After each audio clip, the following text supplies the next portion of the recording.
Hello dear, and welcome to Farloom. Tonight we travel into a season that quietly rearranges everything it touches. Houses begin to wake before the sun does. Roads vanish under fresh snow before anyone has had breakfast. Markets stay open in temperatures that would stop most machines, let alone people. In some kitchens, food is being prepared not for tomorrow, but for months ahead.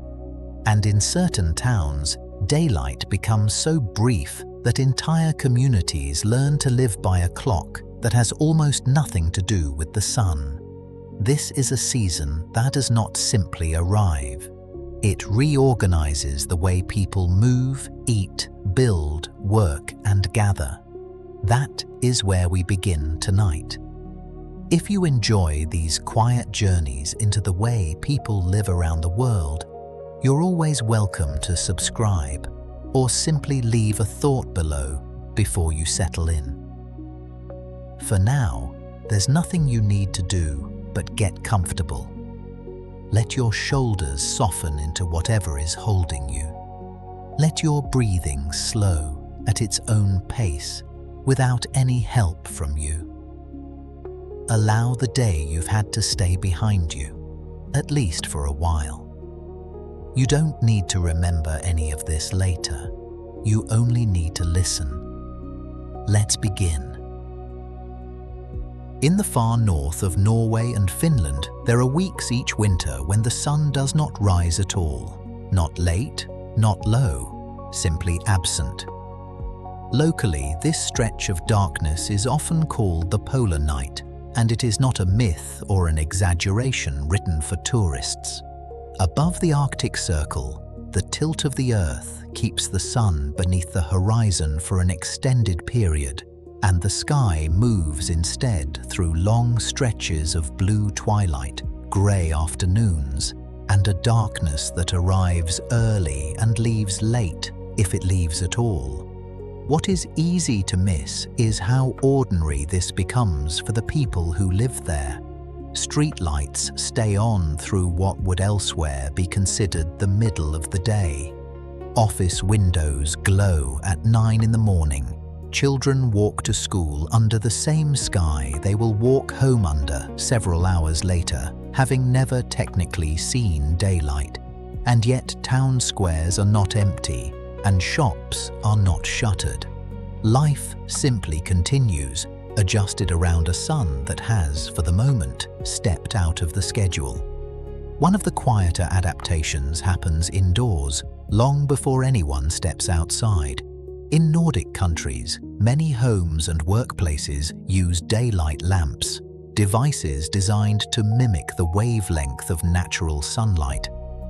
People sit near them while eating breakfast or working at a desk, allowing their bodies to receive something close to morning light, even when the sky outside offers none. This is not treated as unusual. It is closer to a household habit, the way someone elsewhere might simply open a curtain. Buildings respond to the darkness as well. In cities like Tromsø in northern Norway, house exteriors are frequently painted in strong, saturated colors. Deep reds, warm yellows, blues that stand out sharply against snow and grey sky. Traditionally, some of these colors came from affordable, weather-resistant paints developed in earlier centuries. But their effect today reaches further than tradition.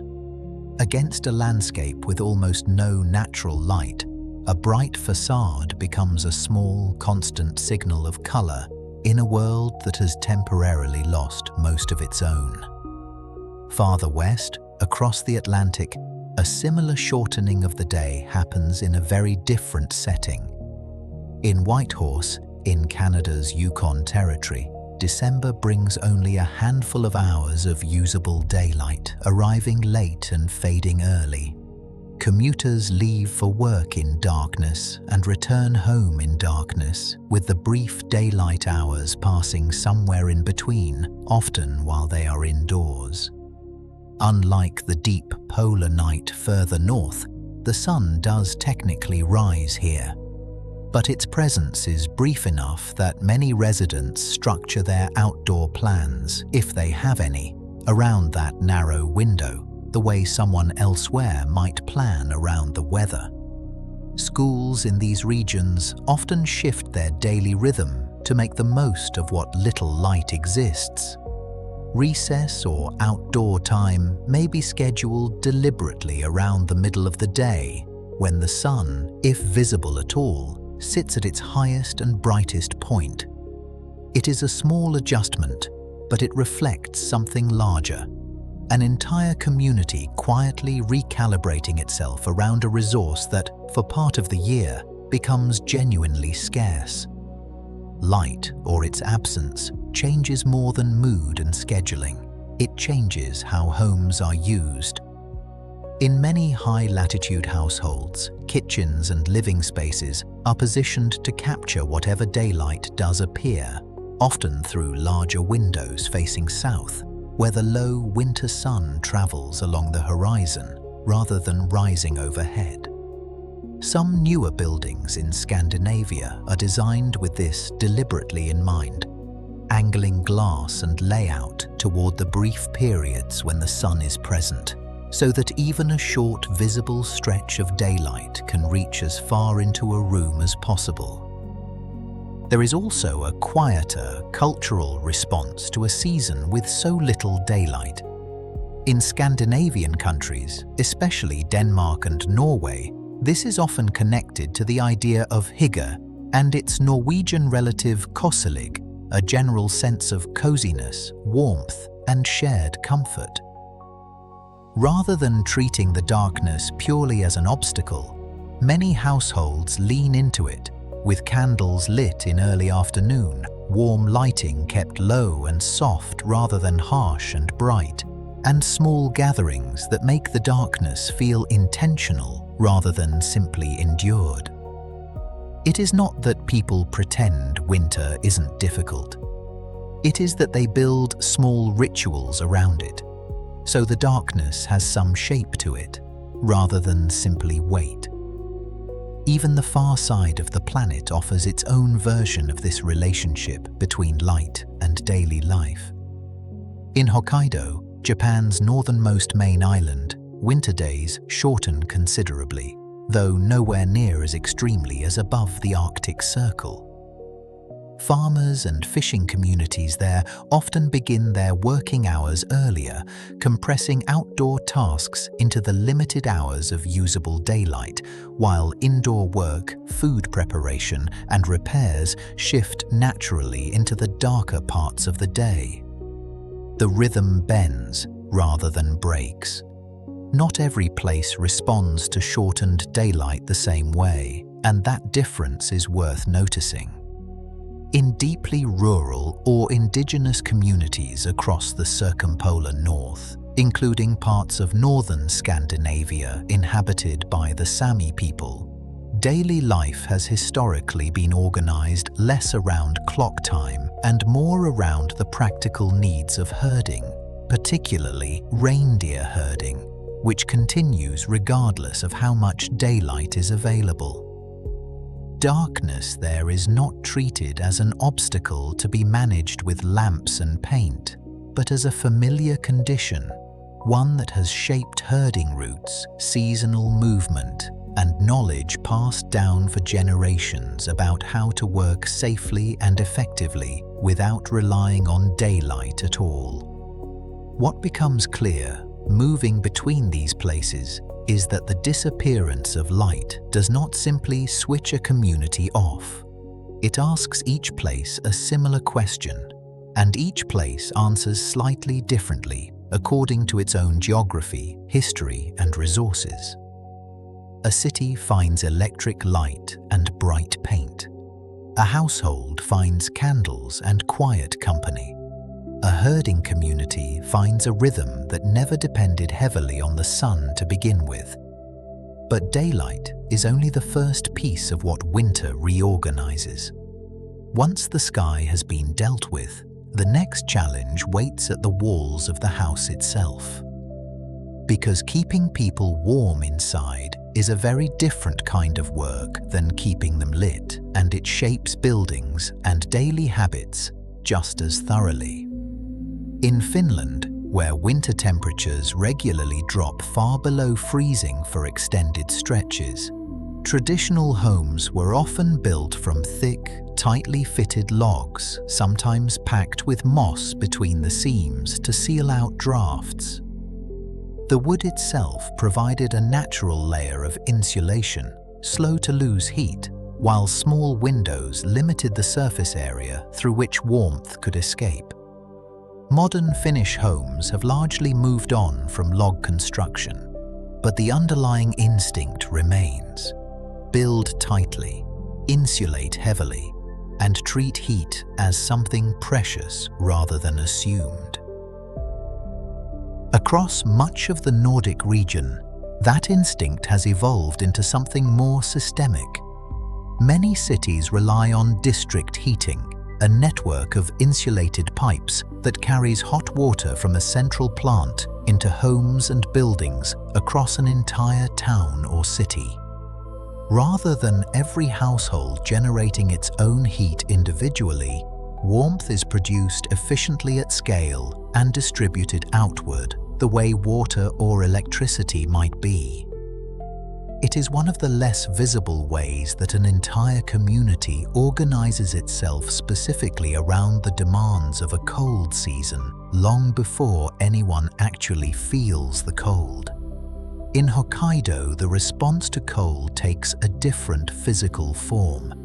Heavy snowfall there is not occasional, but expected and constant through the winter months, and homes are frequently built with steeply angled roofs designed so that snow slides off under its own weight, rather than accumulating into a load the structure would otherwise have to support. Some buildings use heated cables embedded along roof edges to prevent dangerous buildups of ice, a small piece of infrastructure working quietly overhead, mostly unnoticed unless it fails. Mongolia offers one of the more striking examples of housing built specifically for a mobile, unpredictable winter. Traditional gers, round felt tents supported by a collapsible wooden frame, are still used by many herding families across the Mongolian steppe. Their round shape reduces surface area exposed to the wind, and thick layers of felt made from sheep's wool trap warm air close to the frame. A small stove sits at the center, its pipe rising through the roof, providing heat that can warm the entire structure quickly. An important quality in a landscape where winter temperatures can fall dramatically, and where families may need to relocate their entire home more than once during the colder months, following available grazing land for their animals. What connects a log house in Finland, a steep tiled roof in Hokkaido, and a felt tent on the Mongolian steppe is not their appearance, which could hardly be more different.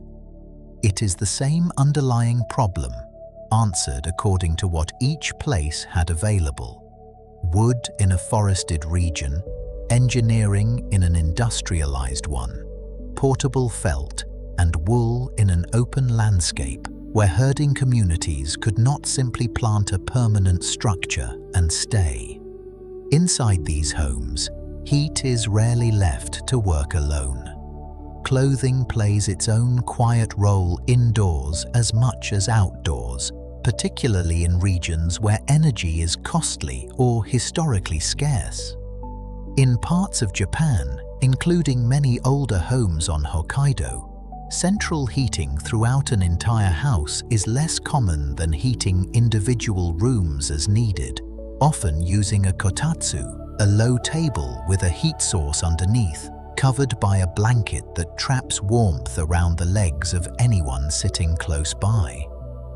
Rather than heating an entire structure evenly, warmth is concentrated exactly where people are gathered, a more modest but very deliberate use of energy. Foundations carry their own quiet complications in the far north. particularly where the ground itself is not entirely solid. Across large parts of Arctic Canada, Alaska, and Siberia, the soil beneath the surface remains frozen year-round, a condition known as permafrost. A heated building sitting directly on that ground would slowly warm the frozen soil beneath it, causing the ground to soften unevenly and the structure above to tilt or crack. The solution, adopted widely across these regions, is to lift buildings above the ground entirely, resting them on pilings or adjustable stilts so that cold air continues circulating freely underneath.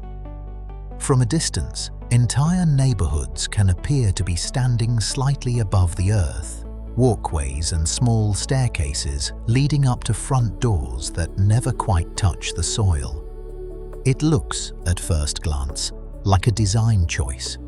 It is really closer to a negotiation with the ground itself. In much of Russia and in parts of Scandinavia as well, homes and apartment buildings commonly use a small entryway between the outside world and the living space, sometimes only large enough for coats and boots, but functioning as a kind of buffer zone. The outer door closes fully before the inner door opens, so that the full blast of outside cold air rarely reaches the main rooms directly. It is a modest piece of architecture, barely noticed by anyone standing inside it. Yet it does real work every time someone comes in from the cold, absorbing the temperature difference before it can spread any further into the home. Windows, too, carry more responsibility here than in milder climates. A single pane of glass loses heat quickly, so homes across Scandinavia, the Baltic states, and much of Russia commonly use double or triple glazing, several layers of glass separated by thin pockets of air or inert gas, each layer slowing the transfer of heat outward. In some older buildings, this was achieved more simply, with two full window frames set slightly apart from one another, an early version of the same idea. Either way, the goal is the same. Let the light in, but make the glass work harder to keep the warmth from following it back out. None of these solutions, from stilted foundations to layered glass to felt tents on the steppe, are dramatic on their own. Most of them are invisible to anyone simply passing by or living inside them every day without a second thought. But together, they represent a kind of ongoing, unspoken agreement that entire communities have made with their climate. That comfort during a long cold season is not accidental, and that it has to be built layer by layer into the walls, the roofs, the foundations, and even the doorways people pass through without ever quite noticing that they are doing so. Eventually, though, everyone has to leave the house. Stepping outside in deep winter is rarely a single decision. It is usually several small decisions made one after another, each one a layer. In Finland and much of the Nordic region, dressing for winter follows a fairly consistent logic. A thin base layer close to the skin to manage moisture, a warmer middle layer to trap heat, and an outer shell designed to block wind and keep snow from working its way inside. Children heading to school are often dressed in padded snowsuits thick enough to make running difficult, a small trade-off parents accept without much thought, since warmth matters more than speed on a morning walk through falling snow.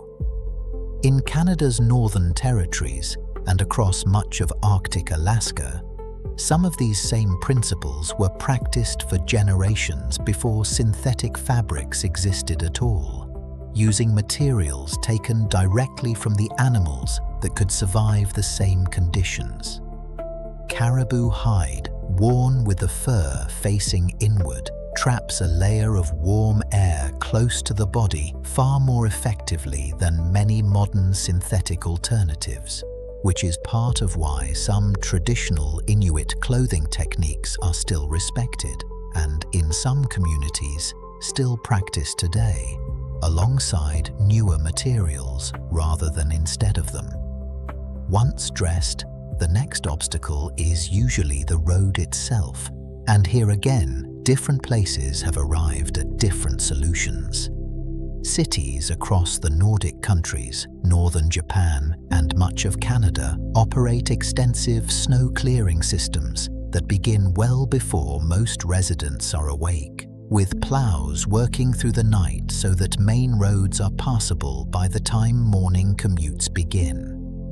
In Sapporo, on the island of Hokkaido, snow removal is such a constant undertaking through winter that cleared snow is sometimes trucked away entirely, dumped into designated storage sites, or even melted using river water, simply because there is no longer anywhere left on the streets to put it.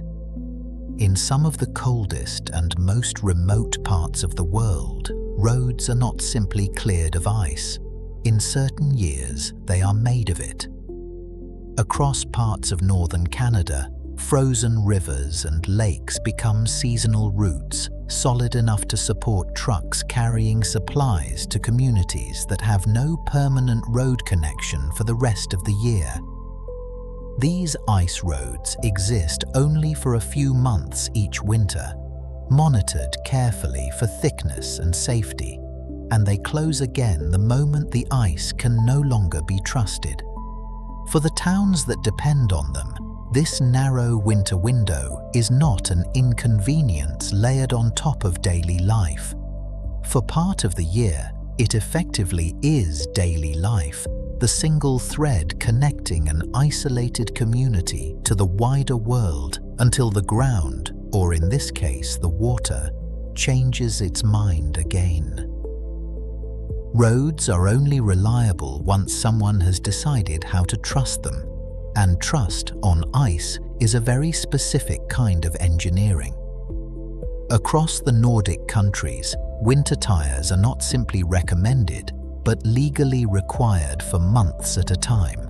Some fitted with small metal studs that bite into packed ice and snow, giving a car's tires something solid to grip when the road itself offers almost nothing. Municipalities spread sand, gravel, or salt across sidewalks and intersections, not to melt the ice completely, but to break its smooth, glassy surface, just enough that a boot or a tire has somewhere to hold on. Locals learn to read a road the way sailors read weather, noticing the faint sheen that marks black ice, a patch of frozen surface so thin and clear that the asphalt shows through it, deceptively ordinary until a wheel or a foot meets it directly. Not every use of ice is about avoiding it. In the Netherlands, when a stretch of canals and lakes freezes solid enough, entire communities take to the ice on skates, gliding between towns along waterways that spend the rest of the year carrying boats rather than people. The most famous version of this tradition, a long-distance skating tour connecting 11 towns in the northern province of Friesland, has only been held a handful of times in the last century, since it depends entirely on ice thick enough to hold thousands of skaters safely. When conditions do allow it, something ordinarily used for transport becomes, briefly, a shared public space, a frozen version of a street that only exists a few weeks a year, if that. In Oulu, a city in northern Finland, winter is treated less as an obstacle to cycling than as a condition to be planned around. Its network of bike paths is cleared and maintained through the coldest months, almost as consistently as its roads, and a significant share of residents continue commuting by bicycle even when the ground is packed with snow, wearing studded tires of their own. It is a small but telling detail. A place widely known for planning cycling infrastructure, Well has decided that winter is not a reason to abandon a system that already works, only a reason to maintain it more carefully. Once people and the vehicles that carry them have found their footing, winter still has work waiting for them. Work does not pause simply because daylight has shortened and the roads have hardened. In some industries, winter is not the season work slows down. It is the season work becomes most urgent. Off the coast of northern Norway, in the Lofoten Islands, late winter brings one of the region's oldest and most demanding fishing seasons. Atlantic cod migrate south from the Barents Sea each year to spawn in these waters, arriving in enormous numbers precisely when the weather is at its harshest, with short days, heavy seas, and temperatures that make every hour on deck genuinely dangerous. Fishermen have worked this same seasonal migration for centuries, timing their boats to the cod's arrival rather than to any calendar of their own choosing. Once caught, much of the catch is hung outdoors on wooden racks to dry slowly in the cold winter air, a preservation method that requires no salt and no refrigeration, only weeks of steady cold wind. The result, a hard, pale, long-lasting product known as stockfish, has been exported from this same coastline for well over 1,000 years, long before refrigeration existed at all, because the cold itself did the preserving. Further inland, winter changes forestry work in a way that seems, at first, almost backward. In much of Scandinavia, Canada, and parts of Russia, heavy logging equipment is often easier to bring into a forest during winter than during summer, because frozen ground can support far more weight than soft, wet earth without churning into ruts or damaging root systems. Swampy, waterlogged areas that would be impassable to trucks in warmer months become solid, navigable ground once frozen through. For loggers working in these regions, winter is not simply tolerated. In certain terrain, it is the only season the work is realistically possible at all. Agriculture, meanwhile, faces an obvious problem in winter. Very little grows in frozen ground, and even less grows in near-total darkness. Iceland has answered this problem with an unusual advantage most cold countries do not have. Sitting on some of the most geologically active ground on the planet, Iceland draws heavily on geothermal energy, heat drawn directly from underground volcanic activity, to warm greenhouses that grow tomatoes, cucumbers, and other produce through the darkest months of the year. Combined with artificial lighting to compensate for the missing sun, these greenhouses allow a country with almost no native winter agriculture to grow fresh vegetables locally, year-round, using heat that would otherwise simply escape into the sky unused. Construction, too, has had to find its own workaround. Concrete, in particular, cures through a chemical reaction that slows dramatically or stops altogether in freezing temperatures, which would seem to make winter building nearly impossible across much of the cold world. In Canada, Russia, and the Nordic countries, construction crews often solve this with temporary heated enclosures, insulated tarpaulin structures built directly around a worksite, sometimes warmed with portable heaters, creating a small artificial summer just large enough to let concrete set properly, regardless of what the actual temperature outside might be. The building goes up in winter. The chemistry inside that tent, for a few crucial days, does not know that. Herding communities on the Mongolian steppe face a different kind of winter labor, one that cannot simply be moved indoors or wrapped in a heated tent. Livestock still need to graze even when snow covers the grassland they depend on, and herding families frequently practice what is locally known as otor, moving their animals in search of ground where the snow is thin enough for sheep, goats, or horses to dig through to the grass beneath.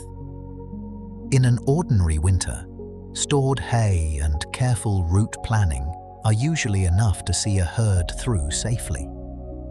But Mongolia's winters are not always ordinary. In particularly severe years, when heavy snow follows a dry summer that has already left grass thin, the country can experience what is locally called a dzud, a winter harsh enough to cause significant livestock losses across entire regions. It is not treated as an abstract statistic by the families who depend on those animals for both food and income. It is treated the way other communities might treat a difficult harvest, a real and sometimes severe risk built into the rhythm of the season itself, and one that generations of herders have developed careful strategies to prepare for, even when preparation cannot guarantee an easy outcome. What connects a fisherman off the coast of Lofoten, a logger on frozen Canadian ground, and a herder searching for grass beneath Mongolian snow is not the work itself, which could hardly look more different from one profession to the next. It is the fact that winter, for each of them, is not simply weather to be endured between shifts. It is one of the conditions the entire job is built around, sometimes making work harder, and occasionally, as with frozen forest ground or migrating cod, making certain work possible in the first place that would not be possible any other time of year. And once the work of a winter day is done, in almost every one of these places, the question quietly shifts from how people keep working to how they keep eating. A question winter answers just as distinctly as it answers every other part of daily life. Long before refrigerators existed, communities living through long, cold winters needed a way to make a short growing season last through months when almost nothing could be grown at all. Fermentation became one of the most widespread answers, appearing in strikingly similar forms across regions that had little contact with one another. In Russia, Poland, and much of Eastern Europe, shredded cabbage packed into barrels with salt and left to ferment naturally becomes a sharp, long-lasting dish that keeps for months without any refrigeration, its acidity acting as a natural preservative. Sweden carries the same basic idea to its most extreme conclusion, fermenting herring in sealed tins for months until the process produces a smell strong enough that opening a can is often done outdoors. However unusual it may seem from the outside, the underlying logic is entirely practical. A food source available briefly in one season, transformed into something that can still be eaten safely in another. Root cellars offered a quieter, less dramatic solution to the same basic problem. Across rural Scandinavia, Russia, and much of North America, families traditionally dug small storage chambers into the ground, sometimes beneath a house, sometimes as a separate structure entirely, insulated by the earth itself. The soil a short distance underground stays remarkably stable in temperature, cool enough to slow spoilage without ever dropping low enough to freeze the food solid. Potatoes, carrots, cabbages, and onions harvested in autumn could be kept there, edible and largely unchanged, well into the following spring, turning a single harvest into a supply that had to stretch across an entire cold season. In the far north, some communities found that the cold itself could simply become the storage system. Inuit families across Arctic Canada and Greenland have long used ice cellars, chambers dug directly into permafrost, to store meat and fish at a stable, naturally frozen temperature without needing any mechanical refrigeration at all. Meat and fish are also commonly dried and smoked, methods that draw moisture out of the flesh and, in the smoking process, add compounds that further slow bacterial growth, allowing a successful hunt or catch to be preserved and eaten gradually over weeks or months rather than all at once. On the Mongolian steppe, herding families rely on a similar principle applied to meat rather than fish. Thin strips are hung to air dry in the cold, dry winter wind until the moisture is gone and the meat, known locally as borts, becomes light, hard, and stable enough to store for long stretches without spoiling. In parts of Hokkaido, meanwhile, fermentation appears again in a very different form. In foods like miso and natto, soybeans transformed through slow fermentation into pastes and sticky, pungent preparations that keep for extended periods and provide protein and flavor through months when fresh produce is limited. None of these methods exist purely as historical curiosities. Markets built specifically to handle the cold months still operate across many of these same regions today. In Helsinki, the market square beside the harbour continues trading through winter, vendors standing behind open stalls selling fish, root vegetables, and warm food to customers who shop in temperatures well below freezing, wrapped in coats thick enough to make the errand tolerable.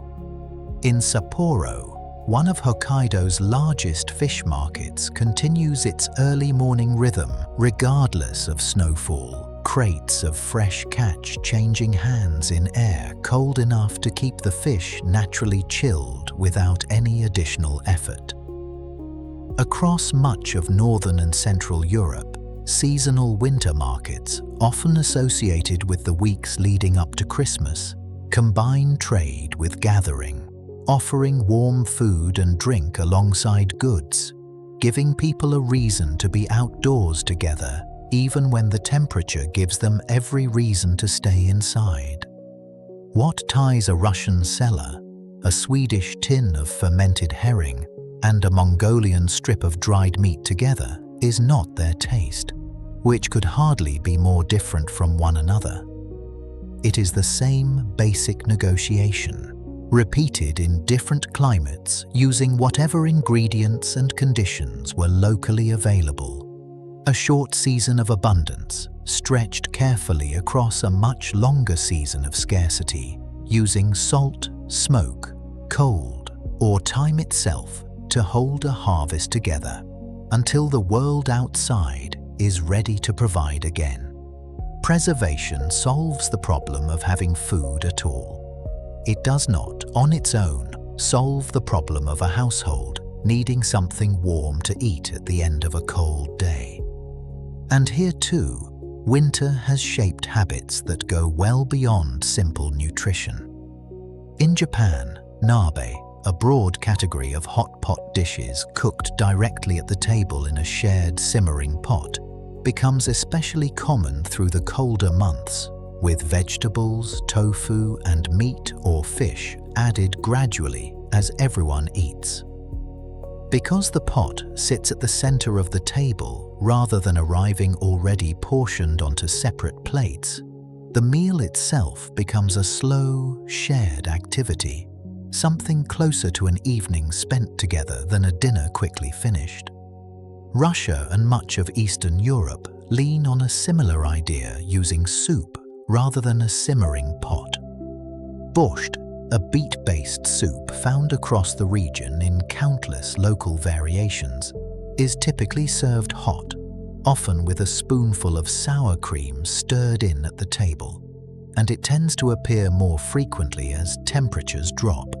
Its ingredients, mainly root vegetables like beets, cabbage, and potatoes, are exactly the foods most likely to have survived the winter in a root cellar, which means the dish is, in a very direct sense, built from whatever the season has actually made available, rather than from anything imported or out of season.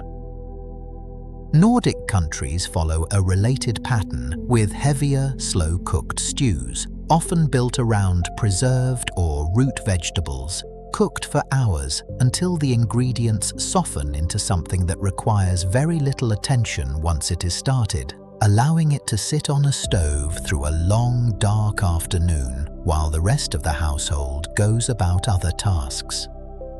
In colder regions of China, particularly in the north, hot pot serves much the same social function as Japanese nabe, a shared pot at the center of the table, its broth kept at a steady simmer, while family or friends cook thin slices of meat and vegetables directly in it, the meal lasting as long as the conversation around it does. What these very different dishes share is not their ingredients, which vary enormously from one region to the next, but their basic structure. Each one is warm, each one takes time rather than speed, and each one tends to bring people physically closer together around a single shared source of heat. Whether that heat comes from a simmering pot, a steaming bowl, or simply a kitchen that stays warmer than the rest of the house through the coldest hours of the evening. Long before anyone thought of winter eating as comfort food in the sense that phrase carries today, these patterns had already settled into place for much simpler reasons. Certain foods were available, certain methods kept a household fed through months of scarcity, and gathering around something warm made a long, dark evening considerably easier to sit through. By the time a meal like this is finished, the practical work of a winter day has mostly folded itself into the quieter rhythm of an evening indoors.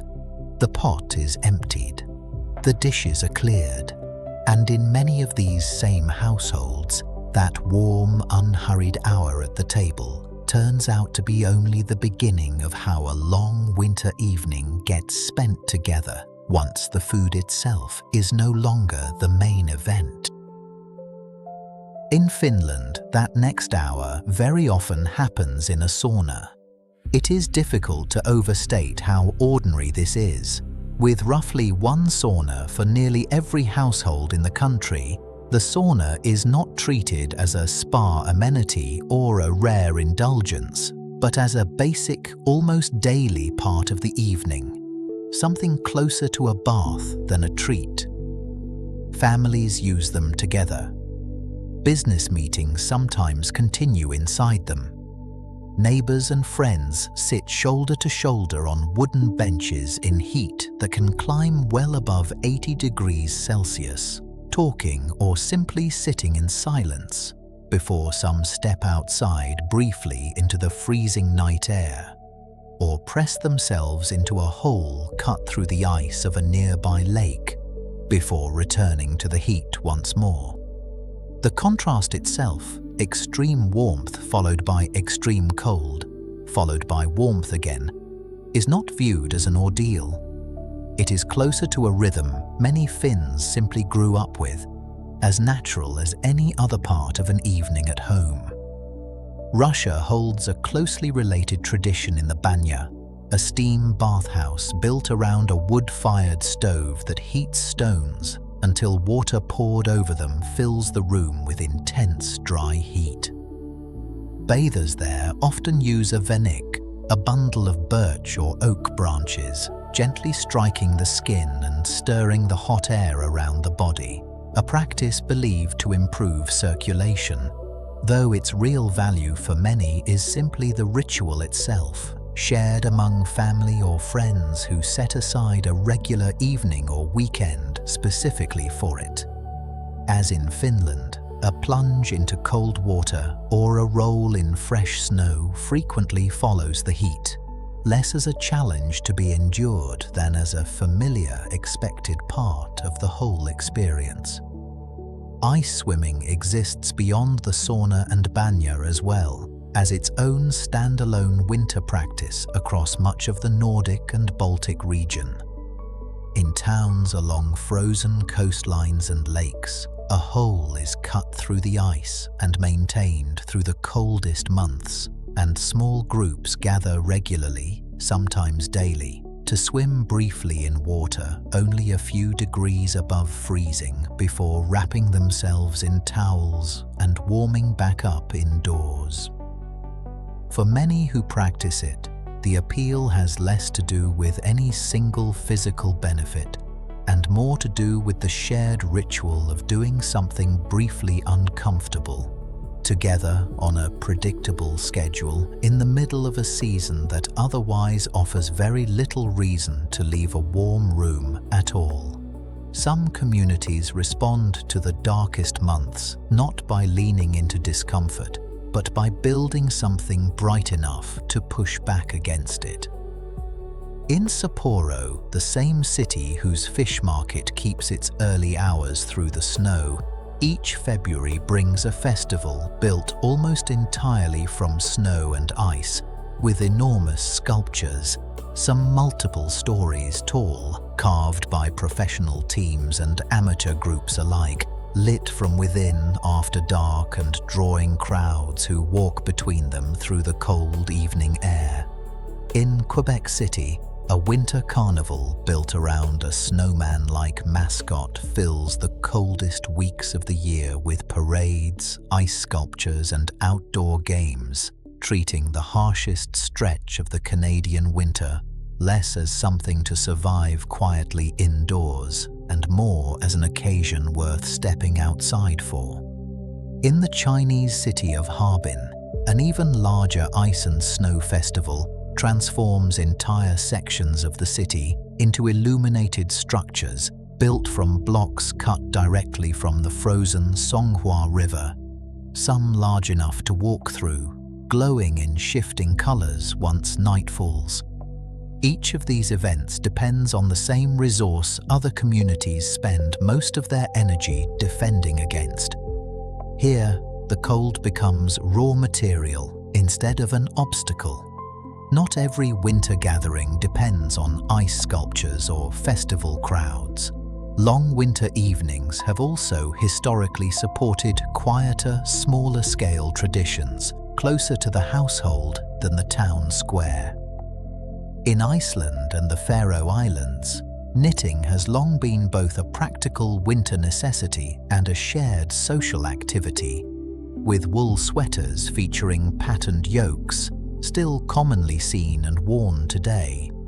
Historically produced during the darker months when outdoor farm work slowed and indoor hours needed filling with something productive. Among Sámi communities across northern Scandinavia, craft traditions known as duoji, covering everything from reindeer horn carving to textile work, have long served both practical and cultural purposes, often practiced during the same winter months when herding demanded less constant daily movement. For children in much of the Nordic region, winter does not mean an end to daily movement outdoors, even when the movement changes shape entirely. Cross-country skiing is treated, in many rural areas of Norway, Sweden and Finland, less as a sport to be scheduled and more as an ordinary way to get somewhere, with some children still skiing to school or between friends' houses, much the way children elsewhere might walk or ride a bicycle. School physical education classes frequently include skiing as a matter of course, rather than an occasional novelty, and communities of every size tend to maintain groomed ski trails through nearby forests and parks with the same basic expectation that other places apply to sidewalks, that people will actually want to use them regularly throughout the entire season. Skis are far from the only way winter travel has historically depended on legs other than an engine's. Among Sámi communities across northern Scandinavia, reindeer have long pulled sleds across snow and frozen ground, an animal so well suited to the terrain that its broad hooves spread out on soft snow rather than sinking through it, and its herds still shape both transportation and seasonal movement for many families today, even alongside snowmobiles and trucks. In Alaska and Canada's Yukon, dog sledding carries a similarly practical history behind what many now recognize mainly as a sport. Long before snowmobiles existed, sled dogs were often the only reliable way to move mail, supplies, and people across terrain that no wheeled vehicle could cross in winter. In 1925, when a diphtheria outbreak threatened the town of Nome, Alaska, a relay of sled dog teams carried life-saving antitoxin serum across roughly 600 miles of frozen, storm-battered terrain in a matter of days, at a time when no faster option existed. The long-distance sled dog race, held annually across much of that same route today, grew directly out of that history. A competitive event, yes, but one that still traces its identity back to a season when a team of dogs was simply the fastest, and often the only, way to get something urgent from one place to another. This comfort with the outdoors, even in the depths of winter, carries a name in Norway, friluftsliv, roughly translated as open-air living, a long-standing cultural value built around the idea that spending time outdoors, in more or less any weather, contributes meaningfully to a person's well-being. It shows up in a phrase many Norwegian children hear early and often, that there is no such thing as bad weather, only bad clothing, a piece of practical philosophy that assumes discomfort is a preparation problem rather than a reason to stay inside. Not every cold climate culture has reached the same conclusion. In Canada, particularly in cities like Montreal and Toronto, decades of harsh winters have produced the opposite instinct in urban planning. Rather than encouraging people outside, entire indoor networks have been built specifically to let them avoid the cold altogether. Montreal's underground city, connected by tunnels beneath the downtown core, links metro stations, shopping centers, office towers, and university buildings across several kilometers, allowing residents to commute, shop, eat, and work for an entire winter day without stepping outside even once. Minneapolis, in the American Midwest, maintains a similar system of elevated enclosed walkways known locally as skyways, connecting buildings across much of its downtown, several stories above street level, built explicitly so that pedestrians could cross the city through some of the coldest recorded winters in the country without confronting the temperature directly. Placed side by side, a Norwegian child skiing to school and a Montreal office worker walking an entire afternoon without a coat represent two genuinely different answers to the identical fact of a long, cold season. One treats the cold as something to be met directly with the right preparation. The other treats it as something to be quietly designed around, engineered out of the daily commute almost entirely. Neither approach is more correct than the other.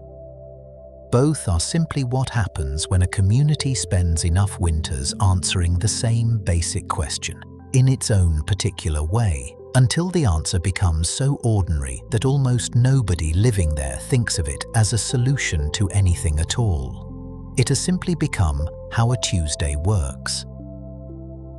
The same underlying question, how much cold can ordinary daily life simply absorb, produces very different answers depending on how much practice a place has had with the problem. Few cities illustrate this more clearly than Yakutsk in the Russian region of Siberia, widely considered one of the coldest permanently inhabited cities on Earth. Average winter temperatures there regularly fall to around -40 degrees, cold enough that exposed skin can suffer frostbite within minutes, and where a car engine, once switched off, can be difficult or impossible to restart without help. Rather than treat this as an emergency each day, residents have simply built the cold into their infrastructure. Many vehicles are fitted with block heaters that keep the engine warm enough overnight to start the next morning, and some drivers choose to leave engines running for hours at a time rather than risk shutting them off entirely. Buildings are raised on the same kind of pilings used elsewhere across the permafrost, and daily errands are timed and dressed for with the same unremarkable seriousness that other cities might apply to rain. For residents of Yakutsk, -40 is not a crisis. It is simply Tuesday, delivered at a scale most of the world never has to negotiate with directly. That same phrase, an ordinary Tuesday, breaks down entirely once cold arrives somewhere unprepared for it. A snowfall that would barely interrupt a Norwegian or Siberian morning can close schools, cancel flights, and bring road traffic to a standstill in cities that receive it only rarely, such as parts of the southern United States or southern England. The difference has very little to do with the weather itself, and almost everything to do with practice and infrastructure. A region that owns few snowplows, stocks little road salt, and rarely trains drivers for icy conditions faces real difficulty from an amount of snow that a Finnish or Canadian city would barely register as noteworthy. Meanwhile, in northern Norway or northern Japan, schools very rarely close for snow at all, since the buildings, the roads, and the routines around them were designed from the outset to expect it. What one place treats as routine, another treats as an emergency, and the difference says less about the severity of a given winter than about how many previous winters a place has already spent learning to live through one. Seen together, these contrasts reveal something simple but easy to overlook. Cold itself is a fixed, physical fact, the same everywhere it occurs. But the life built around it never is. A Finnish household moves calmly between a hot sauna and a hole cut through lake ice. A Montreal office worker crosses an entire downtown without ever stepping outside. A family in Yakutsk starts a car engine that has been running deliberately since the night before. None of these responses is instinctive. Each was built gradually out of necessity, materials on hand, and generations of small adjustments until an entire way of managing the cold simply became invisible, folded into the unremarkable texture of daily life. Winter darkness also brings, for some of these same communities, one of the more striking sights available to anyone willing to step outside and look up. Across northern Norway, Finland, Alaska, and much of Arctic Canada, the aurora borealis, curtains of green, sometimes pink or violet light, rippling slowly across the night sky, appears with enough regularity through the darker months that many residents treat it less as a rare spectacle and more as a feature of the local weather. Something to be checked for the way someone elsewhere might check for rain. Local forecasting services track solar activity and cloud cover specifically to predict good viewing nights, and it is common for people to glance outside before bed and step out briefly in slippers and a coat thrown over pajamas, simply to see whether the sky is doing anything interesting that night before going back inside a few minutes later, whether or not it was.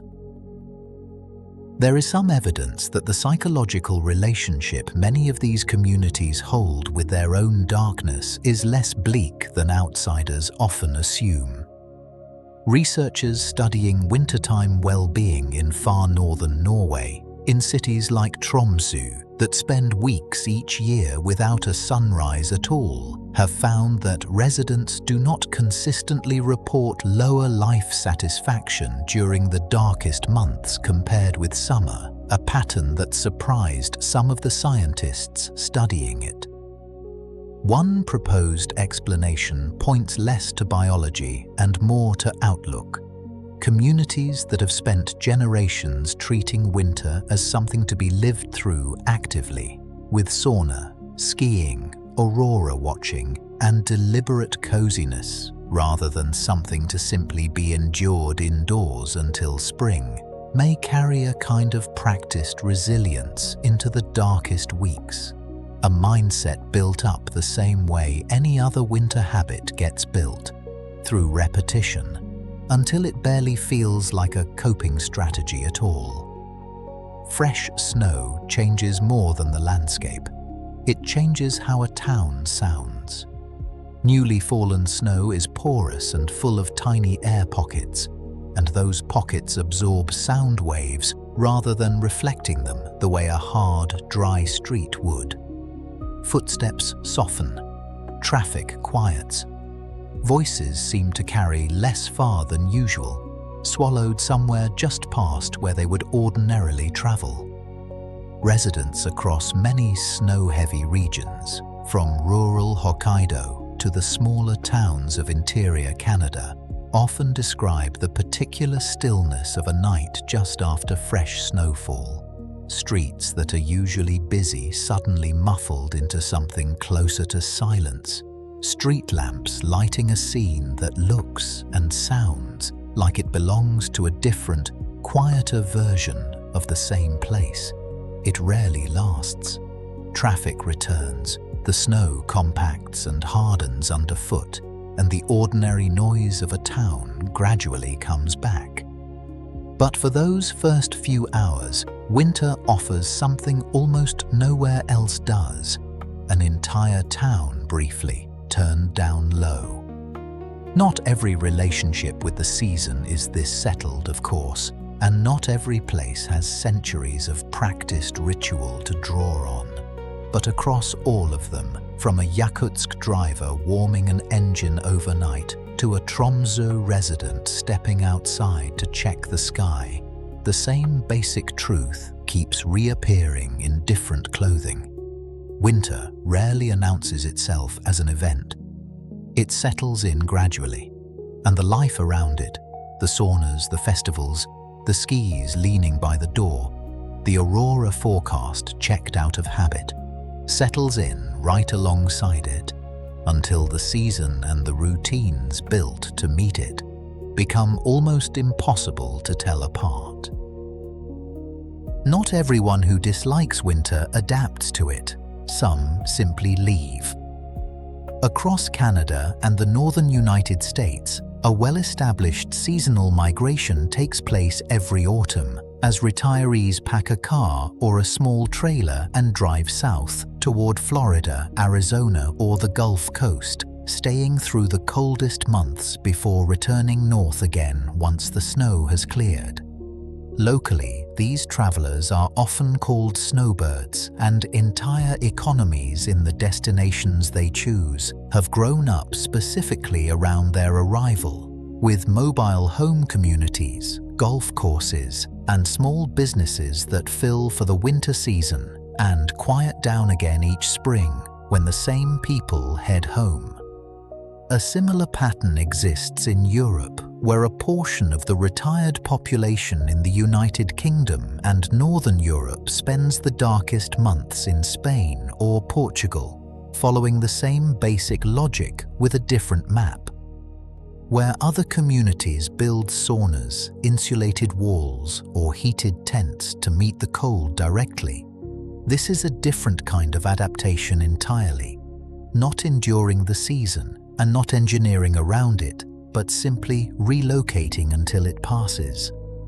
That instinct, to follow the sun rather than wait for it, only makes sense within a very particular geography. Nearly everything examined up to this point has taken place somewhere north of the equator, where winter falls between roughly December and February. But winter is not a fixed date on a global calendar. It is a season defined by a hemisphere's tilt away from the sun, and south of the equator, that tilt happens on an entirely different schedule. In Patagonia, the windswept region shared by Argentina and Chile at the southern tip of South America, winter arrives in June and stretches into August, precisely when North America and Europe are experiencing their warmest months. Towns like Ushuaia, often described as the southernmost city in the world, see genuinely cold, snow-covered winters at the same time skiers in the Alps are packing away their equipment for the season. South Africa's higher elevations follow the same calendar. In Lesotho, a small mountainous kingdom entirely surrounded by South African territory, winter brings snow to peaks high enough to support a modest ski area, one of the few places in mainland Africa where it snows with any regularity at all. Australia's own alpine region, in the southeastern states of New South Wales and Victoria, receives enough snowfall each winter to support a genuine ski season, even though most of the country carries a reputation built almost entirely around heat and sun. This reversal changes more than the weather. School calendars in much of the Southern Hemisphere are built around it, with the academic year in countries like Argentina, Australia, and South Africa typically beginning in late summer, around January or February, rather than in autumn as it does across most of the Northern Hemisphere, since the long summer break falls naturally across the warmest months, regardless of which months those happen to be. Agricultural calendars shift the same way. A vineyard harvest that happens in September in France happens in March in Chile, and the entire rhythm of planting, growing, and storing that shapes a Northern Hemisphere farming year plays out on a mirrored schedule below the equator. Winter, in other words, is never truly a fixed season. It is simply whatever months a particular hemisphere happens to be tilted away from the sun, repeating the same basic patterns of cold, short days and adaptation, just on a different half of the calendar. Elevation complicates the picture even further, producing something closer to winter conditions that never fully leave at all.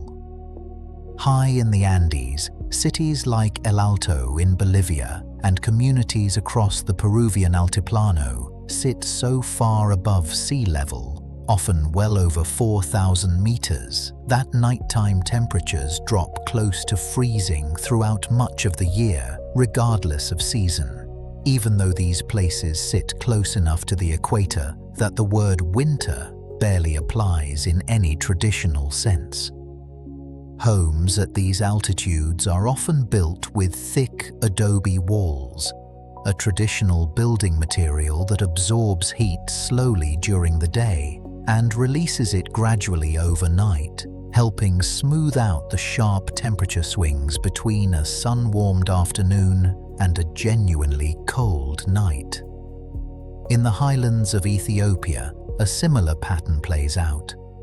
Communities living at elevation experience frost and near-freezing mornings with a regularity that has little to do with any calendar month, and clothing, housing, and daily routines have adjusted accordingly, shaped less by a season than by simple altitude. What connects a farmer in the Peruvian highlands, a retiree driving toward Florida, and a child in Ushuaia bundled up for a July snow day is a reminder worth holding on to, even this far into the documentary. Cold is not something that only exists in one hemisphere, on one calendar, or during one predictable stretch of months. It exists wherever geography, elevation, or the tilt of the earth happens to put it, and human beings, wherever they are, have generally found some way to answer it. Some of the more serious answers to that question have less to do with tradition and more to do with money. Not every household facing a cold season has equal means to meet it. In the United Kingdom, an issue widely known as fuel poverty affects a significant portion of households, particularly those in older housing stock, built decades or centuries before modern insulation standards existed. Many British homes, especially in cities with a great deal of historic architecture, were constructed with solid brick walls, single-pane windows, and little to no wall cavity for insulation, features that were never designed with heating costs in mind because, for most of their history, they simply weren't built to face the kind of sustained cold that requires constant indoor heating to manage. Retrofitting insulation into a centuries-old building is often expensive and structurally complicated, and as a result, a portion of the population living through a British winter faces a genuine choice between heating their home adequately and covering other basic costs, a very different relationship with the season than the one found in a country like Finland, where building codes have assumed serious winter insulation as a baseline requirement for generations. The contrast matters because it complicates any simple idea that cold climates are automatically the ones that struggle most with winter, and mild climates automatically cope easily. In practice, the opposite is often closer to true. A country that expects brutal winters every single year tends to build its housing, its roads, and its energy systems around that expectation from the outset, the way Finland or Norway have. A country where winter arrives more moderately but still arrives can end up far less prepared for it, precisely because the cold never felt severe enough, often enough, to justify the expense of building differently. Preparedness, in the end, has less to do with how harsh a given winter actually is, and far more to do with how seriously and how consistently a place has taken the seasons that came before it. For a small number of workers, this hemispheric reversal becomes something closer to a career strategy than a curiosity. Ski instructors, resort staff, and mountain guides occasionally spend an entire year chasing snow across both hemispheres, working a winter season in the Rockies or the Alps between December and April, then flying to New Zealand or Australia in time for another winter season beginning in June. For a relatively small community of seasonal workers, this means experiencing 2 winters and, effectively, no real summer at all, structuring an entire working life around wherever the snow happens to be falling at any given moment. It is a narrow, specific lifestyle, but it depends entirely on the same basic fact driving Patagonia's July snow and Lesotho's mountain ski runs. Winter is not a single global event, but a rotating one, always happening somewhere. Food follows a similar rotation, though for entirely commercial reasons rather than personal ones.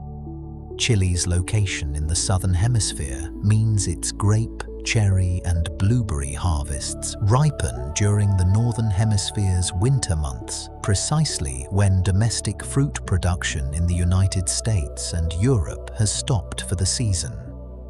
Shipping containers move accordingly, and fresh Chilean grapes appear in North American and European supermarkets in January and February, months when local orchards are dormant under frost or snow. It is easy to overlook standing in a well-lit supermarket aisle in the middle of a cold, dark winter. that the fruit on the shelf ripened somewhere currently experiencing full summer, a quiet, practical consequence of the same hemispheric divide that gives Ushuaia its July snowfall. Winter's effect on nutrition runs deeper than imported fruit, particularly in places where the sun genuinely disappears for weeks at a time. The body produces vitamin D through skin exposure to sunlight, and in far northern countries, that exposure becomes essentially unavailable for a significant stretch of the year. Finland responded to this directly, becoming one of the first countries to fortify common foods, including milk and margarine, with added vitamin D, a public health measure introduced specifically because sunlight alone could no longer be relied upon to provide it for months at a stretch. It is a quiet example of an entire national diet being adjusted deliberately and permanently around a season that removes something the body would otherwise take for granted. High in the Andes, one of the oldest known adaptations to cold works by embracing the freeze rather than fighting it.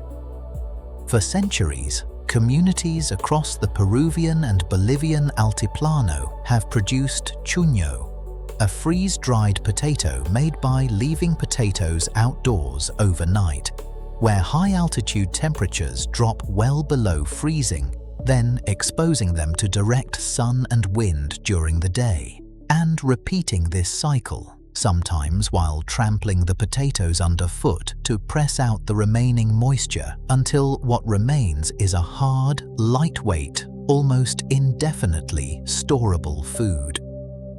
Properly made chuño can reportedly last for years without spoiling, an extraordinary shelf life achieved with no refrigeration, no salt, and no sealed container, relying entirely on the same nightly freeze that, in a different context, might simply be treated as an inconvenience. It stands as one of the clearest examples in this entire journey of a community treating winter's harshest tool, the freeze itself, not as an obstacle to be endured, but as the very technology that makes long-term survival possible. Taken together, a ski instructor chasing snow between hemispheres, a Chilean cherry ripening in July, a carton of Finnish milk fortified against a missing sun, and a potato dried on an Andean night that drops far below freezing are not, on the surface, part of the same story at all. But each depends on the same underlying fact this documentary keeps returning to from different angles. Cold is not a single, uniform thing that happens to the world all at once. It is scattered across hemispheres, altitudes, and calendars, arriving on its own schedule in each place, and every time it arrives somewhere new, the people living there find, sooner or later, some way to meet it. Winter's demands extend well above the ground as well. At major airports across the cold climate world, from Toronto and Chicago to Helsinki and Moscow, aircraft cannot simply take off with ice or snow clinging to their wings, since even a thin layer can disrupt the smooth airflow a plane depends on to generate lift safely. Before departure, ground crews spray planes with a heated de-icing fluid, usually a form of glycol, that melts existing ice and, in colder conditions, is followed by a second fluid designed to resist new ice forming during the short wait before takeoff. The entire procedure typically takes only a few minutes per aircraft, performed by crews working outdoors in exactly the freezing conditions the fluid exists to counteract. A routine so embedded into winter air travel at these airports that passengers rarely think about it beyond a brief announcement and a short delay, unaware that an entire seasonal operation, its own equipment, its own trained staff, and its own fluid supply chains, exists purely to solve a problem. Most of the world outside a cold climate never has to think about at all. Roads present a related challenge that some countries have chosen to address through education rather than equipment alone. In Finland, learning to drive includes mandatory training on how a car behaves when it loses grip entirely, conducted at dedicated skid training facilities built specifically for the purpose, often on courses deliberately flooded and frozen or coated in polished ice. New drivers practice controlled skids, oversteering, and recovery techniques in a controlled setting before ever facing the same situation unexpectedly on a public road during an actual winter storm. It reflects the same underlying philosophy found throughout much of the Nordic region.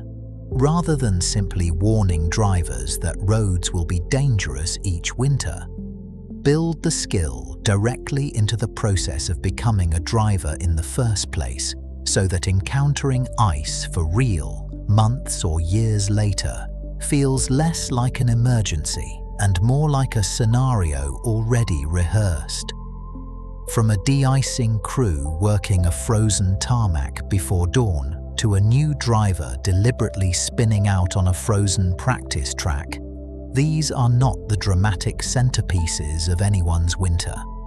They are closer to its plumbing, unglamorous systems built quietly behind the scenes so that the rest of a cold season's daily life, the commute, the flight, the ordinary errand, can continue running roughly on schedule, regardless of what the sky happens to be doing that morning.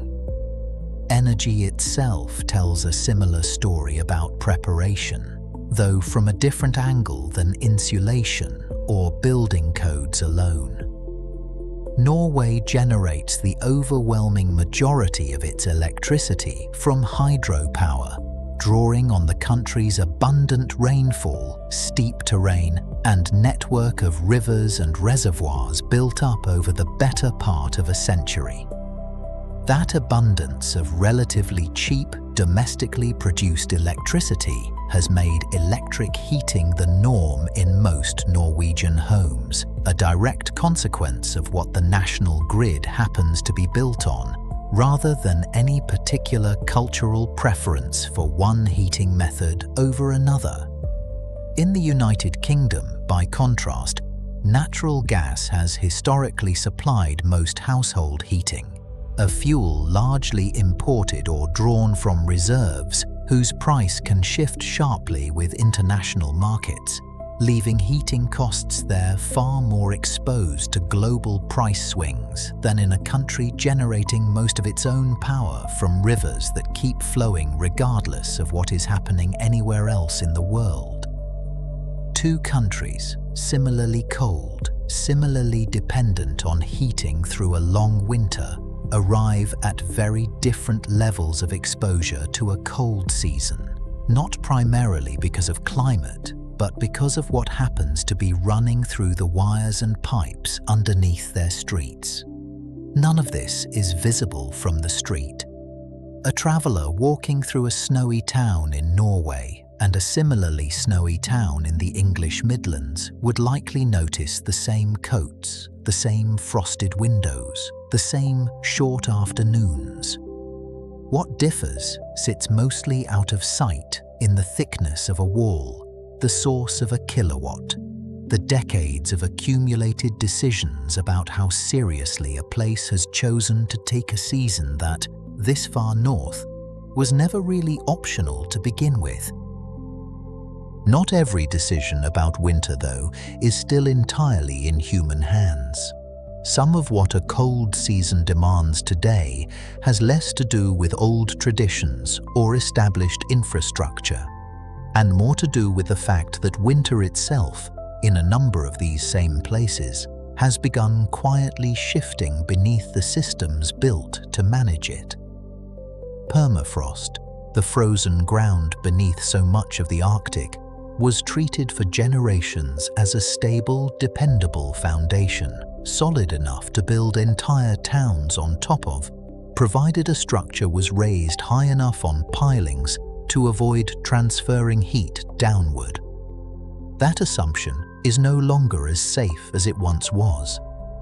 Across parts of Siberia, Alaska, and northern Canada, warming ground temperatures have caused permafrost that was frozen solid for millennia to begin thawing in places, sometimes unevenly, causing roads to buckle, pipelines to shift, and buildings, including some resting on the very piling systems designed specifically to protect them, to tilt or crack as the ground beneath their foundations softens in ways engineers a century ago never had to plan for.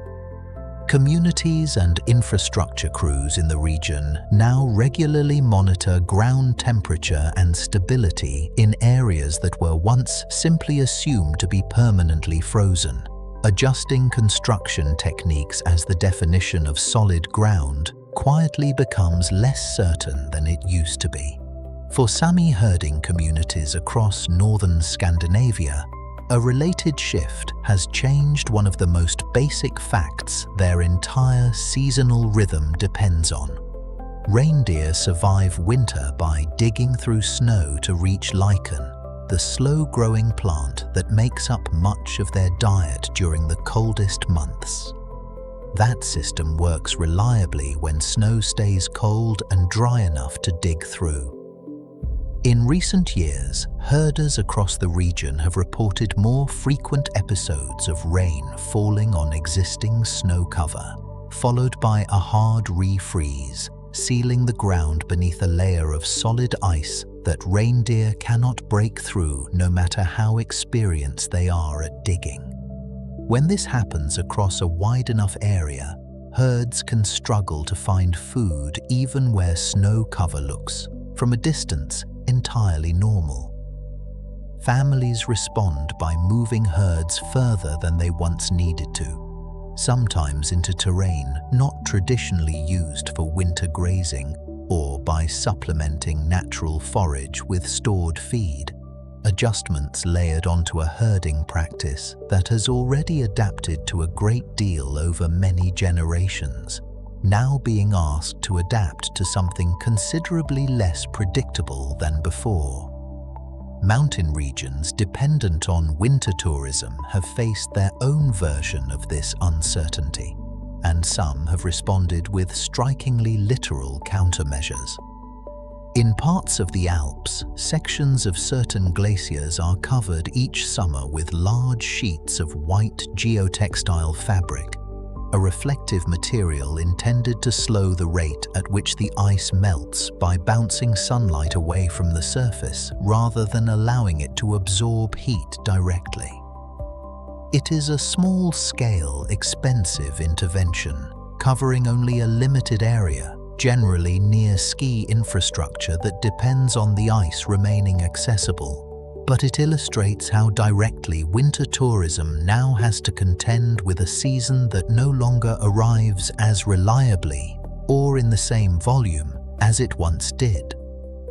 Many ski resorts across the Alps, the Rockies, and similar ranges elsewhere now rely heavily on snowmaking machines, which convert compressed air and water into artificial snow to supplement or entirely replace natural snowfall on the runs that visitors expect to find waiting for them each season. Farther north, along the coastlines and sea ice of the Arctic, the changes carry different, often more immediate consequences for daily life. Many Inuit communities across northern Canada and Greenland have long relied on sea ice as a seasonal extension of the land itself, a surface solid and reliable enough to travel, hunt, and fish across for months at a time.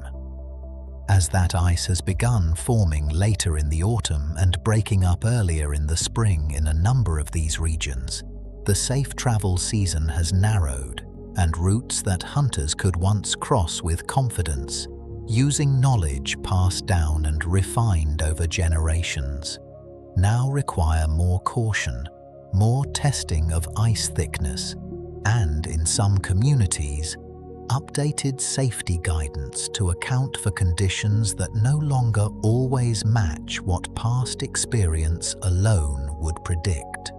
Elders in these communities remain a critical source of ice-reading knowledge, but many describe having to adjust even their own long-held expectations season by season in ways their own teachers rarely needed to. Not every winter adaptation responds to a slowly shifting climate.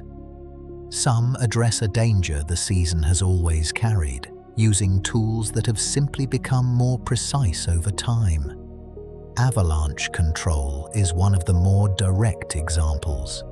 In mountainous regions of Switzerland, Austria, Norway, and parts of the western United States and Canada, safety teams responsible for roads and ski areas regularly trigger controlled avalanches deliberately, often using explosives, cannon-fired charges, or helicopter drop devices to release unstable snow buildup on a schedule and in a location they control, rather than waiting for it to release unpredictably onto a road, a village, or a slope full of skiers. It is, in effect, choosing the avalanche on a quiet morning with the area evacuated and prepared, over the alternative of one arriving unannounced at the worst possible moment.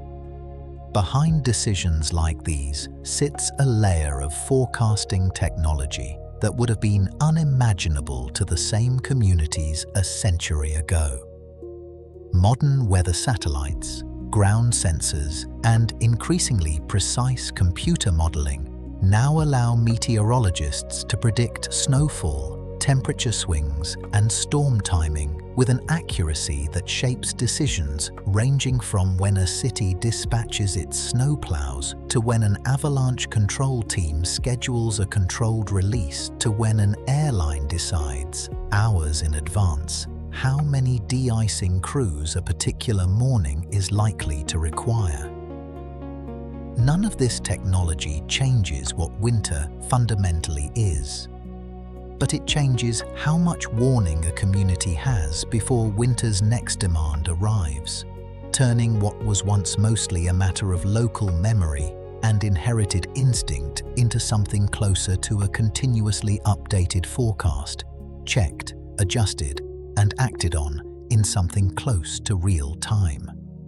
Across all of these examples, the permafrost shifting beneath a Siberian road, the reindeer unable to reach lichen through a new layer of ice, the glacier wrapped in reflective fabric each summer, the elder testing sea ice more carefully than they once needed to, winter turns out to be less of a fixed backdrop than it might first appear.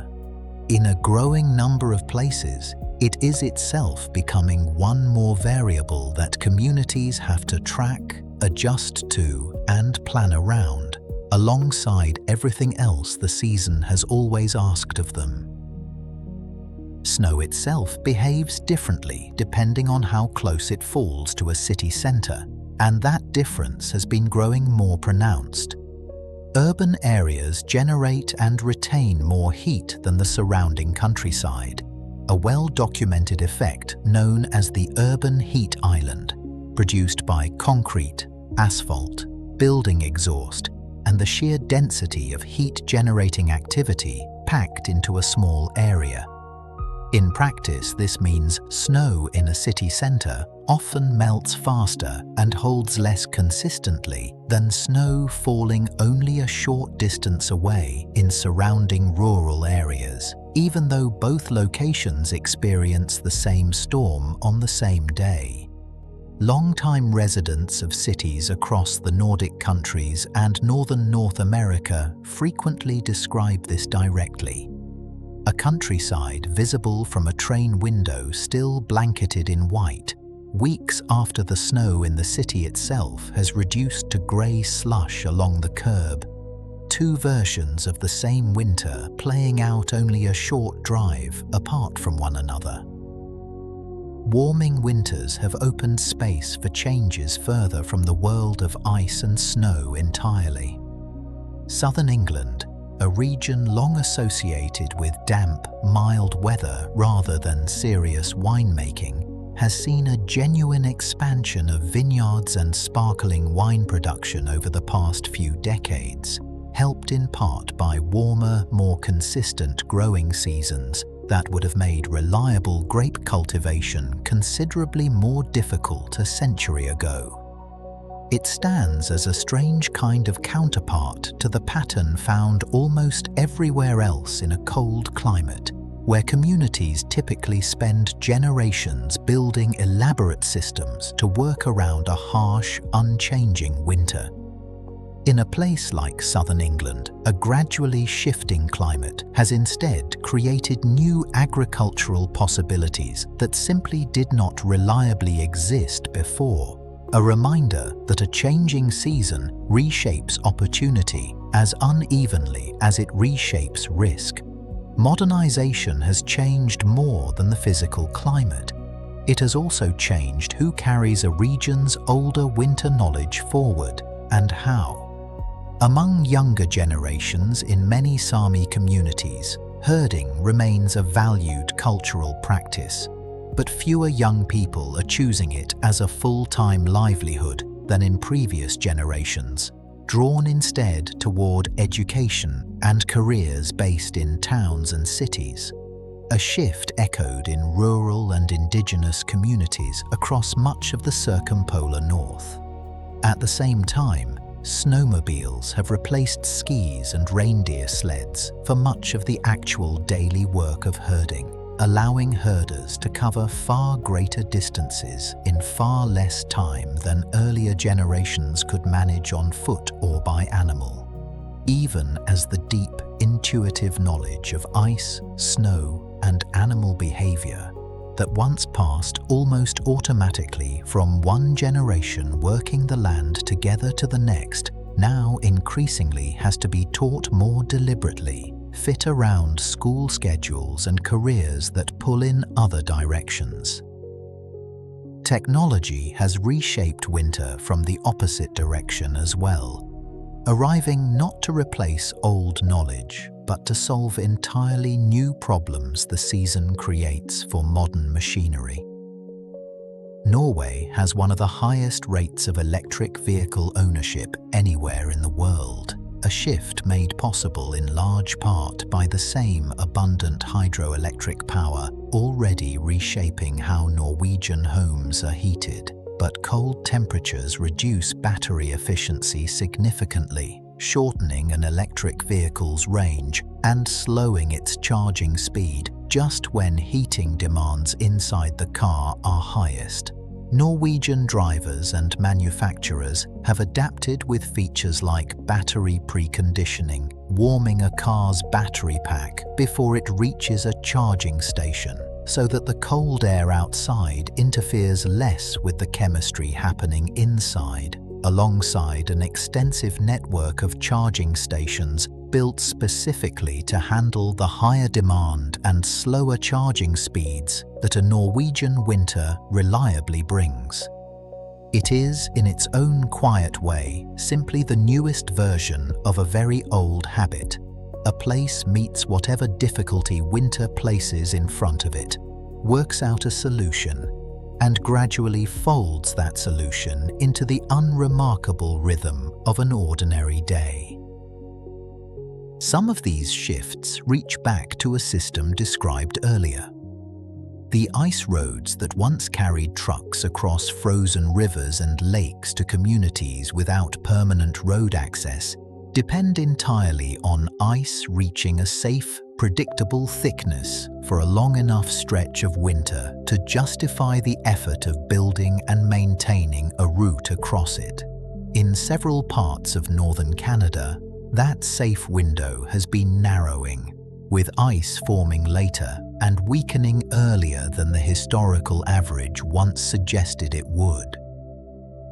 For communities that rely on these seasonal routes to bring in fuel, construction materials, and bulk supplies at a fraction of the cost of flying everything in, A shorter or less reliable ice road season can mean a longer stretch of the year spent depending on considerably more expensive air freight instead, an economic consequence that follows directly from a change in the ice itself.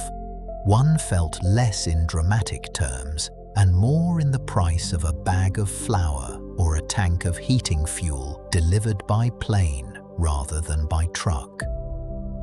Other kinds of technology have moved in the opposite direction, making remote winter work measurably safer than it was even a generation ago.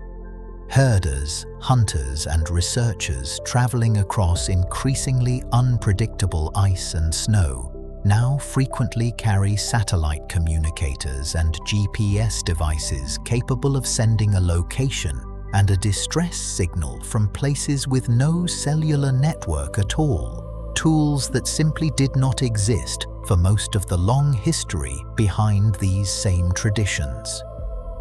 Search and rescue teams in Arctic and subarctic regions increasingly rely on this same technology to locate travelers far more quickly than earlier generations could have managed with radio alone, or in many cases, nothing at all beyond a rough sense of when someone was expected back. It does not remove the risk that a changing, less predictable winter now carries in these regions. But it does mean that when something does go wrong on the ice, help has a considerably better chance of finding its way there in time. None of these adjustments, the piling monitored more carefully, the herd moved further afield, the fabric draped across a glacier, the satellite beacon carried in a coat pocket, undo what has changed. A season presents a difficulty, and somewhere sooner or later, a community finds a way to meet it, using whatever knowledge, material, or technology happens to be available at the time. The tools keep changing. The instinct behind reaching for them does not. Even something as simple as how a child spends a snowy afternoon has shifted alongside everything else. Parents and grandparents across much of the cold climate world describe childhood spent almost entirely outdoors once snow arrived, building forts, sledding down whatever hill was nearest, staying out until the light or the cold finally pulled them back inside. Surveys and researchers studying childhood habits in several of these same countries have noted a gradual decline in unsupervised outdoor play over recent decades, with screens, structured indoor activities, and simply different parenting norms drawing children indoors more readily than in previous generations, even in places where sledding hills and skating ponds remain as accessible as they ever were. Some schools and communities have responded deliberately, building outdoor play and even winter sports directly into the school day specifically to counter this pull. Treating time spent outside in the cold not as something children will naturally seek out on their own the way earlier generations often did, but as something that, in a more indoor, more digital era, occasionally needs to be scheduled back in. Growth itself has quietly dimmed one of the more striking experiences described earlier. As towns across the far north have expanded, the added streetlights, storefronts, and general glow of a larger settlement have made the aurora borealis noticeably harder to see clearly from many town centers than it once was, the same way city lights wash out stars anywhere else in the world. Some communities in Norway, Iceland, and parts of Canada have responded by designating official dark sky areas nearby, locations where outdoor lighting is deliberately limited or angled downward, specifically to preserve a clear view of the night sky for both residents and the aurora tourism that has become a meaningful part of some local economies. It is a small, almost paradoxical adjustment, Growth brought exactly the kind of infrastructure so many of these communities spent generations working toward: better roads, more heating, safer buildings, and in doing so, quietly reduced the visibility of the one part of a northern winter that required no infrastructure at all to enjoy, only a dark sky and a reason to look up. Look up long enough on a clear winter night in any one of these places, and it becomes easy to forget that, at that very same moment, an entirely different stage of the same season is quietly playing out somewhere else. Time zones make sure of that. While a family in Tromsø settles into an afternoon already dark enough to need streetlights, several hours ahead in Yakutsk, the deepest part of the night has already arrived. Engines left running outside apartment blocks against a cold too serious to risk switching them off. Further east still, in Hokkaido, dawn is only beginning to touch the edges of a fish market where crates are already being stacked before the first customers arrive. And somewhere over the Atlantic, in a Yukon town like Whitehorse, most of the household lights have not yet come on at all, since the sun there has not yet climbed high enough to make much difference to a morning that still feels, in every practical sense, like night. None of these moments announce themselves to each other.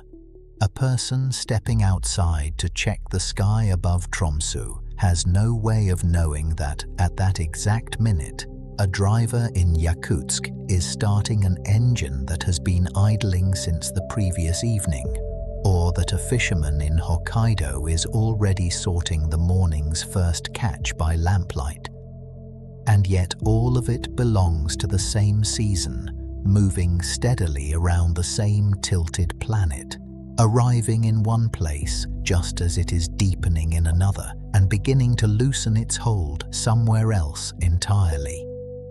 Winter, seen this way, is less a single event happening to the world all at once, and more something closer to a long, unhurried wave, always mid-arrival somewhere, always mid-departure somewhere else, never quite finished and never quite new.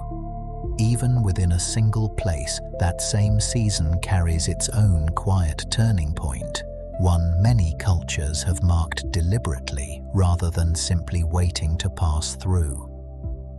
In Sweden, the 13th of December brings St. Lucia's Day, when children and young people process through darkened homes, schools, and churches, wearing white robes and candle crowns, singing softly as they carry light through spaces still deep in winter's darkest stretch. Historically tied to the old belief that this date once marked the year's longest night, the tradition today lands close enough to the actual winter solstice that its symbolism still holds. Light, however small, carried deliberately through the darkest part of the year, not because the darkness is finished, but as a kind of quiet promise that it eventually will be. Similar impulses appear elsewhere in different forms. Candles lit in windows across the Nordic countries through December, lantern festivals in parts of East Asia held during the coldest weeks, bonfires and fireworks marking the turn of the calendar year in countless cold climate towns and cities. None of these customs make the coldest months end any sooner. But each one gives a community something to do with the darkness besides simply enduring it. A small, shared acknowledgement that even in the deepest part of the season, someone is still tending a light. Language itself carries traces of how closely a community has had to pay attention to winter over generations. Linguists studying Sámi languages across northern Scandinavia have documented an unusually large and precise vocabulary for snow and ice conditions, distinguishing not simply between types of snow, but between snow as it relates directly to reindeer herding. terms for snow soft enough for reindeer to dig through easily, snow crusted just enough to make digging difficult, snow packed hard by wind, and snow layered with the kind of ice that blocks grazing entirely. This is not simply a larger vocabulary for its own sake.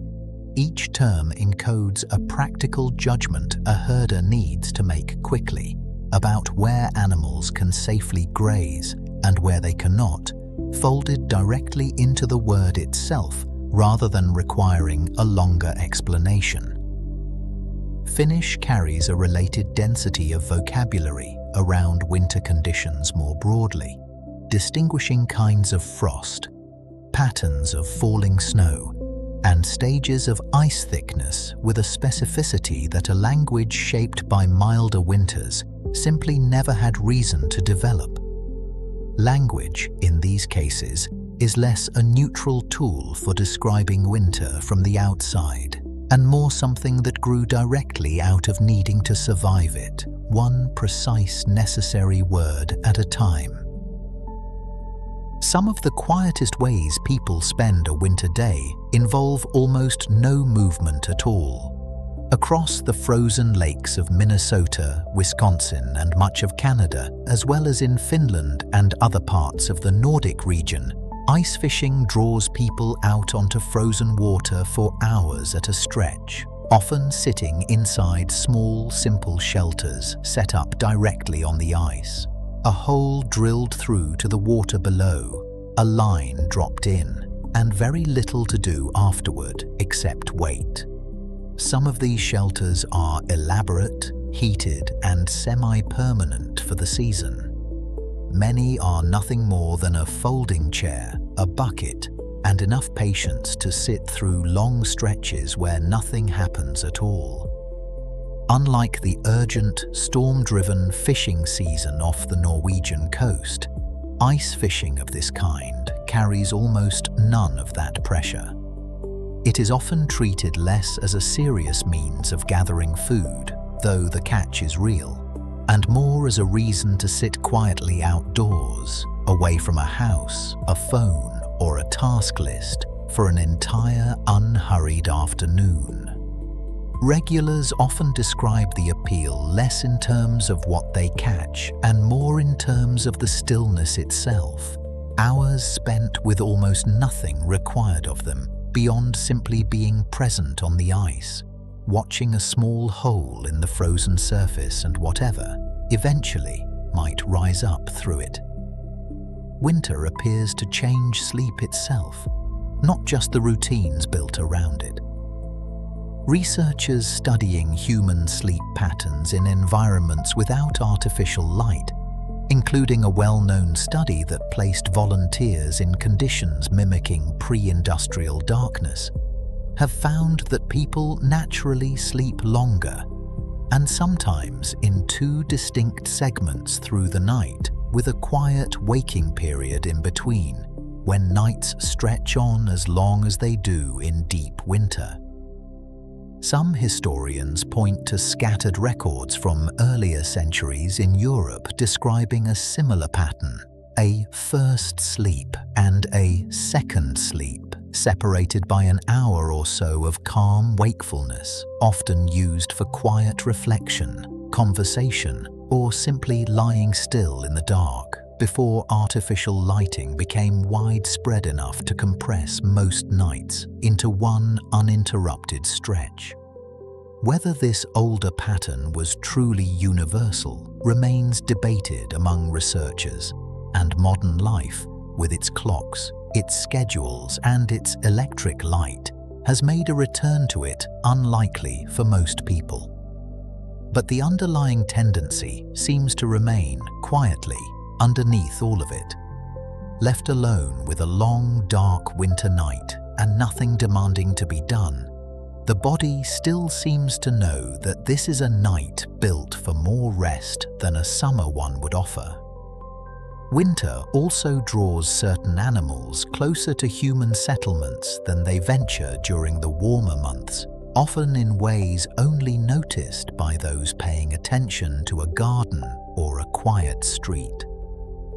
Across the United Kingdom, continental Europe, and much of North America, backyard bird feeding becomes considerably more common once temperatures drop and natural food sources become harder to find, with households topping up feeders through the coldest weeks, specifically to help small birds get through nights that can otherwise be fatal for a creature with so little body mass to retain heat.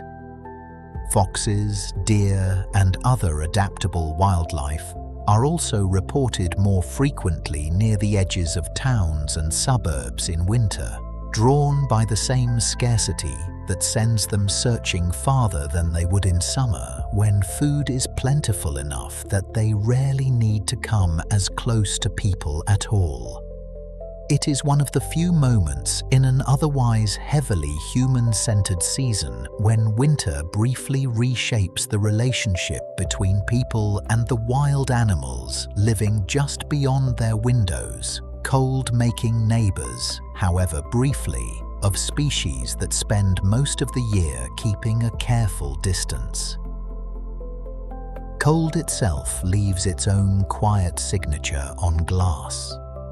On sufficiently cold, still nights, moisture in the air condenses directly onto a cold window pane and freezes there, and if conditions are just right, ice crystals grow outward from tiny scratches or imperfections in the glass in branching, fern-like patterns, a phenomenon sometimes called frost flowers or fern frost. It requires a fairly specific balance of temperature, humidity, and a surface just slightly imperfect enough to give the ice crystals something to grow from, which is part of why the effect has become considerably rarer since the introduction of double and triple glazing, whose inner pane stays too warm for frost to form directly on it, the way it once did on older single-pane windows. Older residents in parts of the Nordic countries, Russia, and rural North America sometimes recall waking as children to windows completely covered in these intricate ice patterns, tracing the shapes with a fingertip before breakfast. A small, ordinary piece of winter beauty that many homes today, better insulated and better sealed than ever, will simply never produce again. For some of the smallest and most remote winter communities, connection itself has had to be rebuilt around the season rather than despite it. Across northern Canada, rural Alaska, and much of the Scandinavian Arctic, distances between settlements can be enormous, and winter conditions frequently make road or air travel unreliable for days at a time. Telemedicine, doctors, and specialists consulting with patients remotely through video calls rather than requiring travel to a distant hospital has become an increasingly important part of healthcare access in these regions, specifically because winter storms, whiteouts, and impassable roads can otherwise cut a small community off from in-person medical care for extended stretches.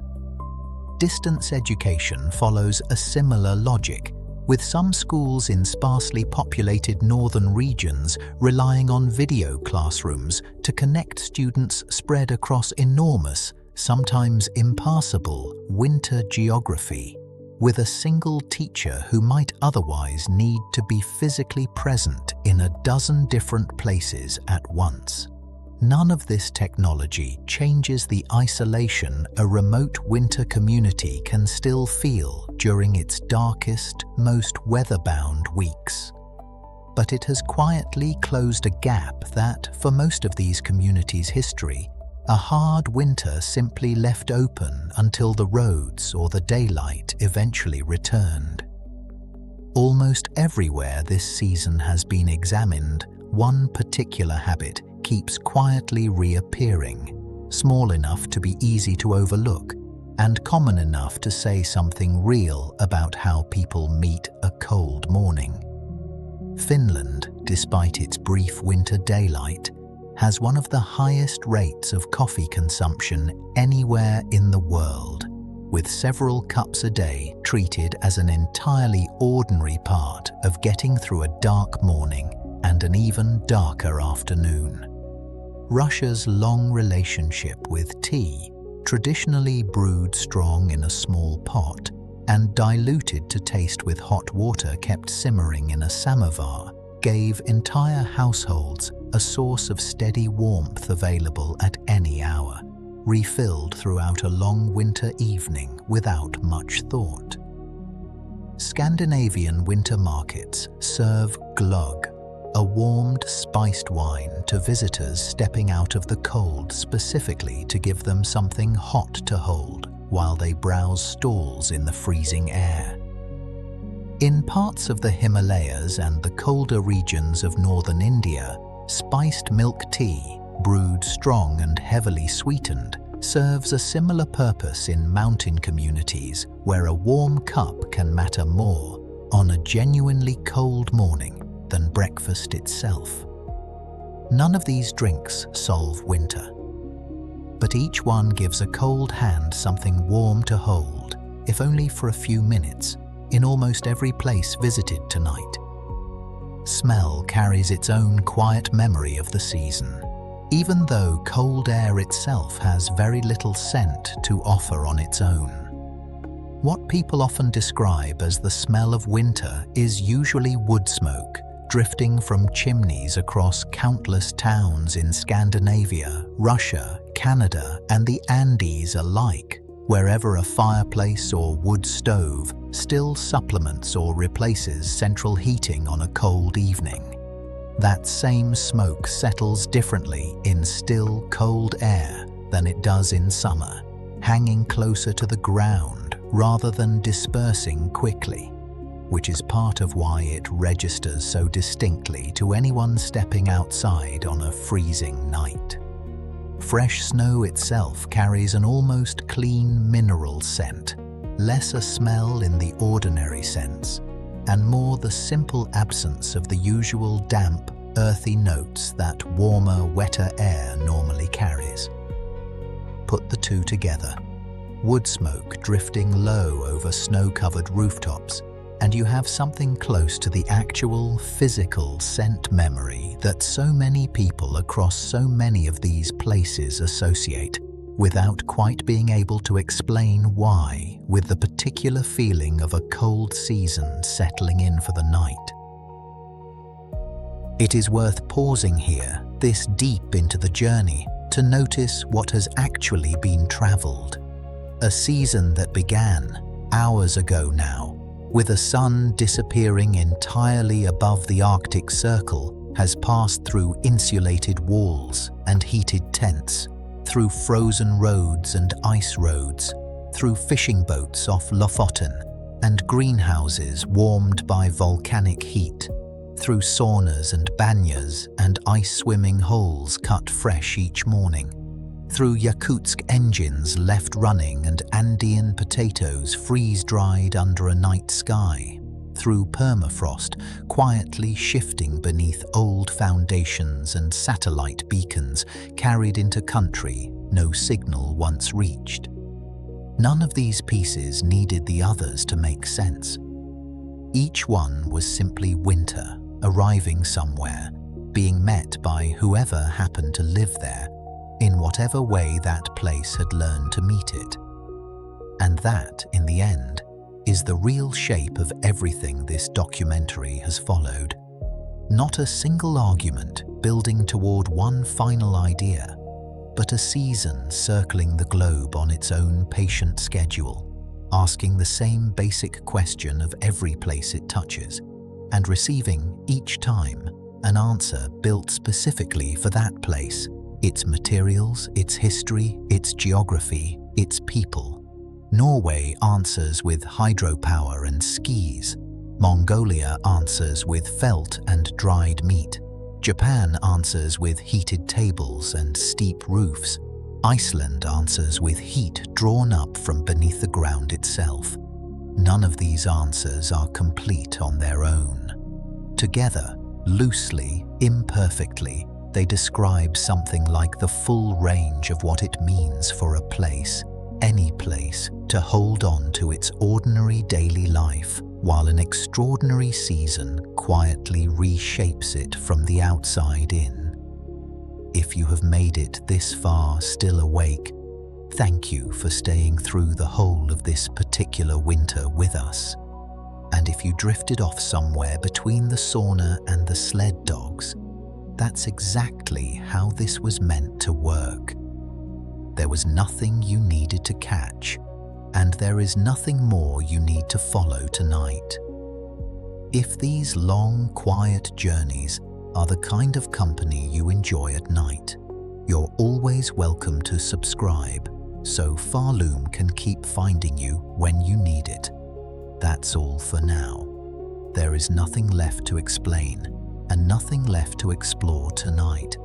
Let whatever is left of this cold season simply sit outside your window, somewhere far off, doing what it has always done, long before you were listening and long after you fall asleep. Let your shoulders drop a little further into wherever you are resting. Let your breathing settle into its own slow, unhurried rhythm, with no need to think about it at all. The world you have been listening to tonight will still be there tomorrow, unchanged, uninterrupted, quietly getting on with itself exactly as it always does. You can rest now. Sleep well, and good night.